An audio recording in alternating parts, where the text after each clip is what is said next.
백선생과 떠나는 역사기행, 오늘부터 백제문화권으로 들어왔습니다. 백제는 사실 남한에 있지만 신라 문화보다 많이 알려져 있지 않은 것이 사실입니다. 그렇지만 알고 보면 백제 문화 속에 대단한 문화가 여기에 녹아 있는 것을 알게 됩니다. 삼국은 신라 BC 57년, 그 다음에 고구려, 백제, 순으로 국가가 성립되었다고 이야기하지만 고대 국가가 체계적으로 만들어진 건 고구려, 백제, 신라, 순이었습니다.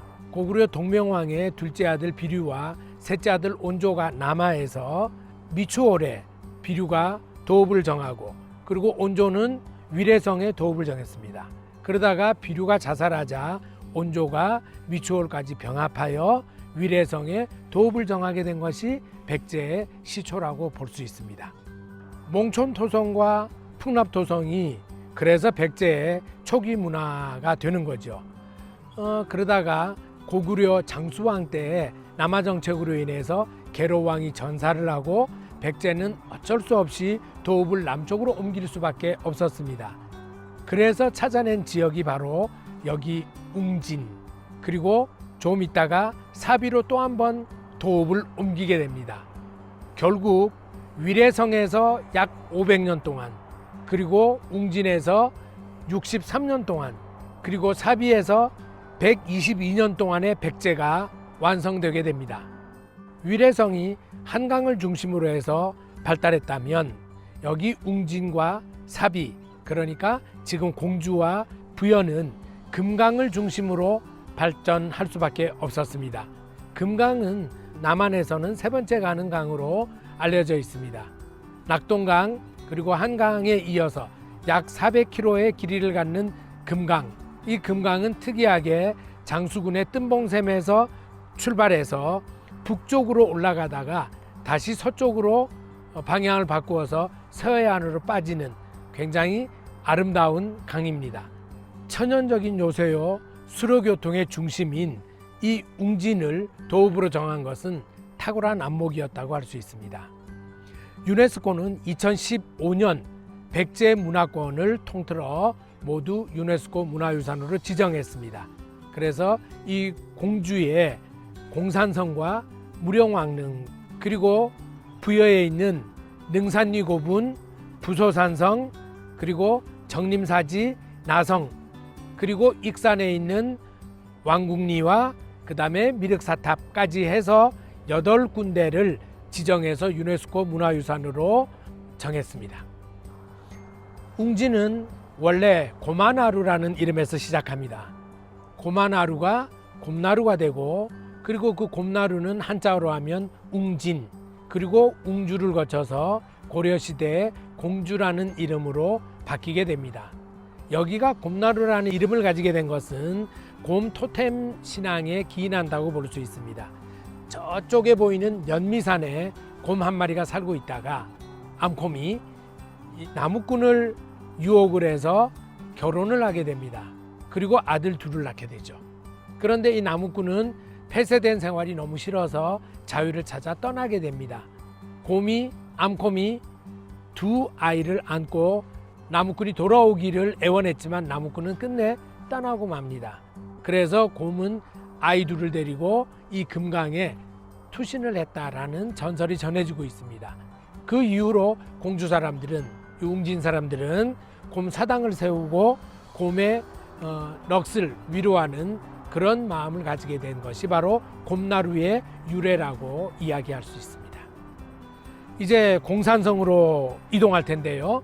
공산성은 세종실록 지리지에 의하면 그 당시에 2167호, 그리고 만 57명 정도의 인구가 살고 있었다고 합니다. 그러니까 백제시대에는 그거보다 훨씬 적은 숫자가 살았겠죠.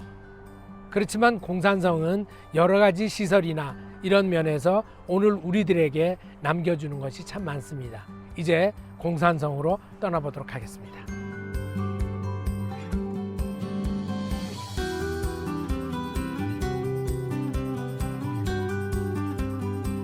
우리는 공주 공산성에 도착했습니다. 공산성은 백제시대 때는 웅진성이라고 불렸고 고려시대 때부터 공산성이라고 불리게 됐습니다. 높이는 110m 정도 높이고요. 둘레는 약 2.6km 정도 됩니다.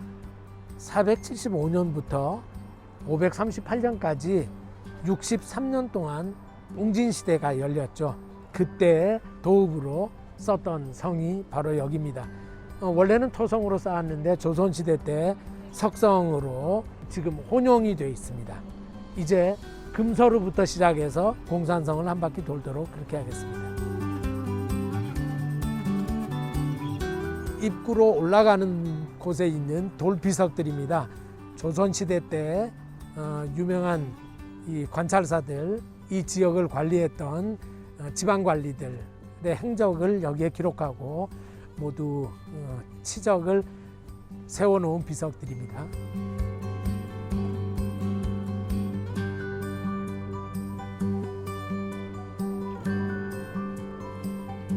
금서루는 공산성의 서쪽문입니다. 이 서쪽문부터 시작해서 우리는 2.6km의 한 바퀴를 돌 텐데요. 이 금서루는 1859년 공산지라는 그 기록에 의해서 1993년에 복원한 새로운 문입니다. 이 서쪽문을 통해서 우리는 안으로 들어가겠습니다.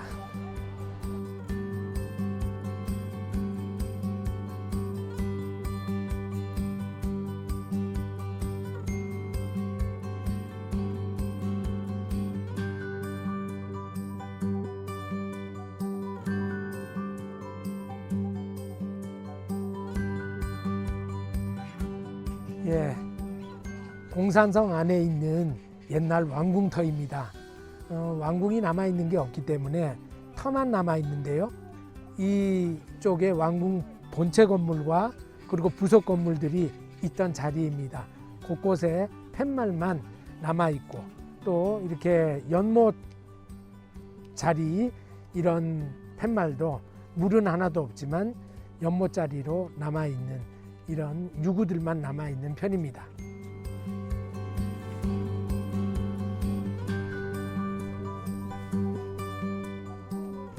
공산성의 북문인 공북루입니다.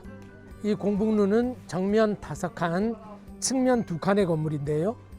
이 5칸 중에서 가운데 있는 한 칸만 출입문으로 쓰고 있습니다. 그리고 양쪽 2칸들은 모두 석축으로 막혀 있는 편이죠. 북문입니다. 북문 옆을 지나면서 우리는 성곽길을 올라가다가 이렇게 깃발을 보게 됩니다. 우리나라의 성들은 모두 이렇게 주위를 둘러싸고 동서남북 깃발들이 다 있습니다. 깃발의 색깔도 다르고 의미하는 바도 다릅니다. 이쪽은 북쪽이기 때문에 그림에 보면 현무가 그려져 있죠. 거북이요. 그리고 색깔은 검은색을 나타냅니다. 물론 깃발이 너무 많이 바래서 제 색깔을 지금 갖지는 못하지만 원래는 검은색이어야 합니다. 동쪽은 청룡입니다. 푸른색을 가지고 있고 서쪽은 백호, 그러니까 호랑이 그림인데 흰색을, 그리고 남쪽은 주작, 붉은색을 나타내죠. 아까 말씀드린 대로 북쪽은 현무 검은색입니다. 이게 각 사방을 나타내는 깃발입니다.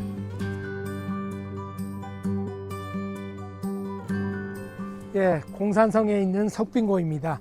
지난번 경주에서도 우리는 월성에서 석빙고를 본 적이 있습니다.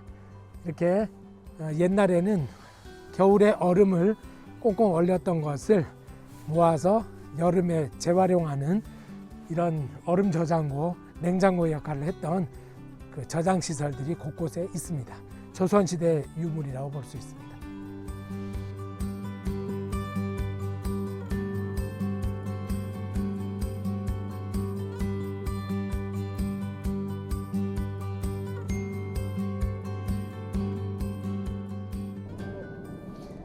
만하루입니다. 군사적 기능을 갖춘 그런 누각이 되는데요. 이건 단층 같지만 2층입니다. 2층 누각이죠. 그리고 그 앞에 이제 못이 있는데 이 못은 깊이가 9m가 됩니다. 그리고 여기에 식수를 사용할 목적으로 물을 담았던 기록이 있고요. 석탑을 거꾸로 세워놓은 것 같은 그런 모습을 갖추고 있습니다. 산에서 내려오던 물이 이렇게 흘러서 아까 이야기한 그 9m 높이의 저수조에 물이 내려가게 됩니다.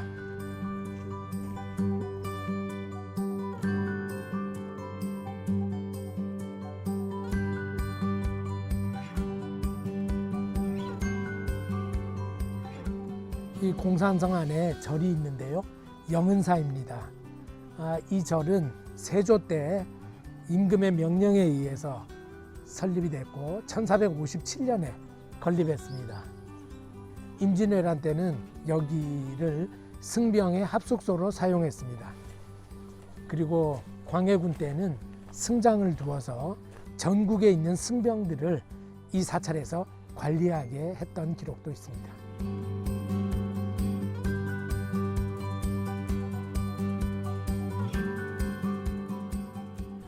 공산성 안에 비석 3개가 있습니다. 명국 삼장비라고 하는데요. 명나라의 3명의 장수의 공적을 기리기 위해서 세워놓은 비석입니다. 정유재란이 있었던 이듬해 1598년, 그러니까 선조 31년에 왜군으로부터 주민들을 보호해준 감사의 뜻으로 명나라 장수 3명의 공적을 여기에 기록해 두었습니다.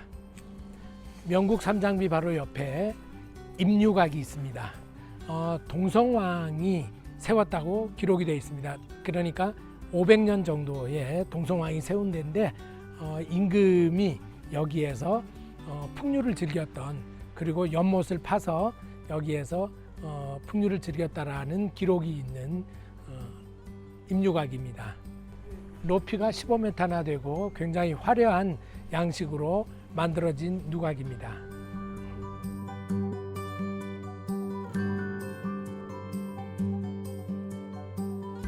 예, 공산성 안에 있는 쌍수정에 올라왔습니다. 이 쌍수정은 영조 10년 1734년에 세워진 건물입니다. 쌍수, 나무 두 그루라는 뜻인데요. 인조가 이괄의 난을 피해서 이곳에 피신 왔을 때 피신을 마치고 가면서 고마움의 뜻을 전하기 위해서 나무 두 그루에다가 정삼품 벼슬을 내리고 갑니다. 그래서 쌍수정입니다. 공산성 진남루에 와 있습니다. 진남루는 남쪽 정문입니다. 그리고 조선시대에 삼남의 관문이 되었던 곳입니다. 삼남이라고 얘기하면 충청도, 전라도, 경상도를 얘기하는데 그 삼남의 정문이 되었던, 그리고 원래는 토성으로 쌓여있던 것을 조선시대 때 석성으로 고쳐지었던 곳입니다. 예, 공산성을 한 바퀴 돌고 처음 시작했던 지점으로 내려왔습니다. 이제 우리는 송산리 고분군 그리고 무령왕릉 쪽으로 내일 발걸음을 옮기도록 하겠습니다.